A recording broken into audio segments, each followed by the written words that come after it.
Hi everyone. Welcome back to Woo Can Cook. My name is Wesley, and this is a show where we are slowly cooking our way through all of the food from my childhood. Today we're diving back into our series dedicated to Hawaiian comfort food classics with a shot at a Portuguese donut known as a Malasada, which are found very commonly all throughout Hawaiian dessert cuisine. For those who are unfamiliar, a malasada is a milk and yeast-based dough ball that is deep-fried and then coated in sugar, and optionally filled with custard, chocolate, haupia, or any number of other fillings. The incorporation of leavening ingredients in our dough give the malasada an airy and fluffy texture to it. Today this will be achieved using eggs and dry active yeast, thanks to the ample rise that these two ingredients contribute during our proof as well as our fry. Then for our version today, I'll also be pairing this with a few tricks that come from bread baking by using bread flour as well as a little bit of wheat flour to also simultaneously give our malasada a nice chewy bite to it as well. Finally, I would be remiss if I didn't address the question that you're all thinking, which is, Wesley, isn't this basically just a sugar donut? Because yes, you are absolutely correct. The primary differences lie in the texture and the chewy quality of our malasada, which we will absolutely touch on in a moment. But really, the truth is that if you happen to find yourself in Hawaii looking at one of the single most gorgeous sunsets that you have ever witnessed, buying one of these out of a trailer in the back of a Petco parking lot from one of the island's most legendary donut shops, then you must be eating a malasada. Okay, so let's get into it. Whatever happened to predictability?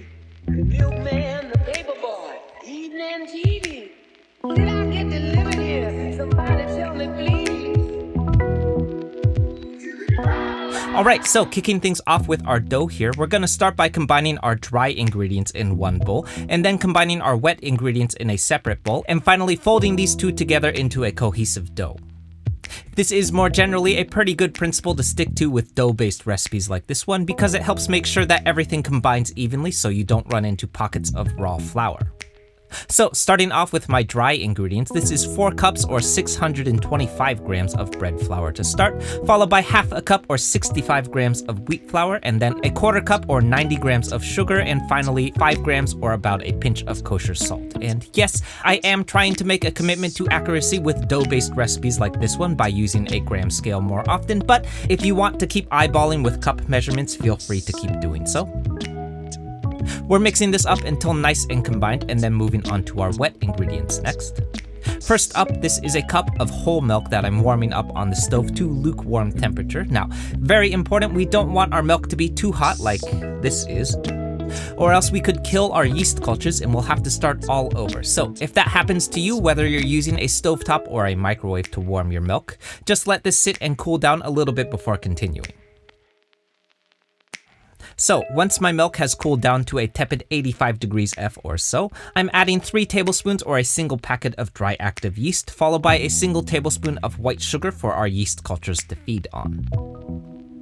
Then I'm giving this all a stir to combine, and we're setting this aside to proof for 10 minutes without the fancy editing because I forgot to do that snap thing with the bowl. But anyway, 10 minutes later, we should see a lot of nice bubbles forming here, which is a sign that your yeast is alive and well. If for whatever reason you don't see these bubbles, it means that your yeast is dead, and you should probably restart with some fresh dry active yeast. Meanwhile, moving on to our butter, this is half a cup or 1 stick of melted butter, which I did remember to do that editing thing this time for. Oops. Then I'm adding 2 eggs and whisking this all to combine. Again, just like with our milk, if you're melting your butter on the stovetop or in the microwave, this should also be very lukewarm to touch before combining as well, or else you may end up with some scrambled eggs here. Then finally, as promised, I'm making an ultimately ineffective divot in my dry ingredients, then combining it with my wet ingredients and kneading until a cohesive dough ball forms. This took me about 10 minutes of kneading by hand, so if you happen to have a stand mixer that you're not worried about fitting on camera, definitely just use that thing.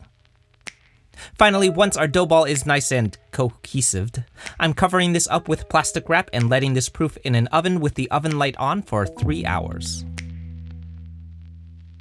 3 hours later, our dough should be roughly doubled in size thanks to our yeast cultures, and then I'm using my scale one more time to divide our dough into 14 even pieces. Mine ended up being about 3 ounces per dough ball, but the exact weight is going to vary, so do some math here. Weigh the whole ball of dough and then divide that by 14, and that should be the weight of each ball of dough. Math. Then next, I'm getting my hands nice and wet to keep the dough from sticking to them, then rolling each piece of dough into an even ball shape, placing it in the palm of my hand and pressing a divot into the center. This is going to help us achieve that iconic Malasada shape once these start puffing up in the fry. I'm repeating this with all 14 balls of dough, then letting this rest for one more brief 30-minute proof, and we're heading over to the stove. Meanwhile, over on the stove, while our dough balls proof, I'm adding 48 ounces of fryer oil to my wok, then heating this up to 325 degrees F. Our slightly lower temperature here is going to give our malasadas a little bit more time in the fry to make sure that we get a nice even cook through the center of that dough ball. I'm frying these things up 2 at a time until golden brown, remembering to pull these out at 80% doneness to account for carryover cook. Now, a quick side note, because this is where I started to f up a little, what you want to do is fry these 2 at a time and then immediately move on to your sugar coating. Don't try and fry all 14 of these and then do the sugar coating like I did here, because once the malasadas cool down, that sugar coating isn't going to stick to them anymore, and instead it's mostly just going to sort of fall off like this. This is sad. So, trying again with the correct timing this time. This is a 1/4 cup of white sugar followed by a teaspoon of cinnamon that I'm mixing to combine. Then here's my malasadas coming literally right out of the fryer, which I'm immediately tossing in our sugar coating for this nice thick coating of cinnamon sugar. I'm repeating this with my remaining malasadas, and we're ready to eat. Okay, so like I mentioned earlier, as you might notice, a malasada at first glance is more or less just a sugar donut, which is to say fried dough coated in sugar. That said though, I do think that there are some key differences in texture between a malasada and your more common Dunkin' donut, or if you're here in Oakland, Colonial donut. While our sugar coating is pretty straightforward, the dough itself has a bit more of a denser chew to it, more similar to that of a bread dough or churro rather than one of a donut, which would have a much more puffier texture to it. This, of course, isn't really on display until you break one of these things open, revealing an impossibly fluffy and airy texture that's also simultaneously chewy and dense at the same time. Then the sugar and cinnamon coating has a sort of melt-in-your-mouth quality to it that just brings me back to every summer that I ever spent sitting in that Petco parking lot, or in past years, Kmart parking lot, ordering Leonard's Malasadas and eating 6 of them on the curbside, which reminds me, these things are also fairly heavy and deceptively filling, so I would not recommend eating 6 of them at once, which I'm not saying that I did that, but yeah. Okay, so that's it everyone. I hope you enjoyed this and I hope you give this one a shot. For those who are new to the channel, this one is part of a larger series that we've been doing that's dedicated to recreating classic Hawaiian dishes from Oahu, where I spent a lot of my childhood. So definitely check out that series next if you haven't yet, because there's a lot of these. For the Hawaii locals and visitors, you can of course find malasadas all throughout the islands, but my favorite is the Leonard's Bakery mobile location in Waikele, where the lines are much shorter. So definitely stop by if you have the chance. For the Bay Area locals, the Wu Can Cook fried rice pop-up is back at the Good Hop in Oakland this Friday, so swing by and come say hi if you can. More about that at wucancook.com/eats.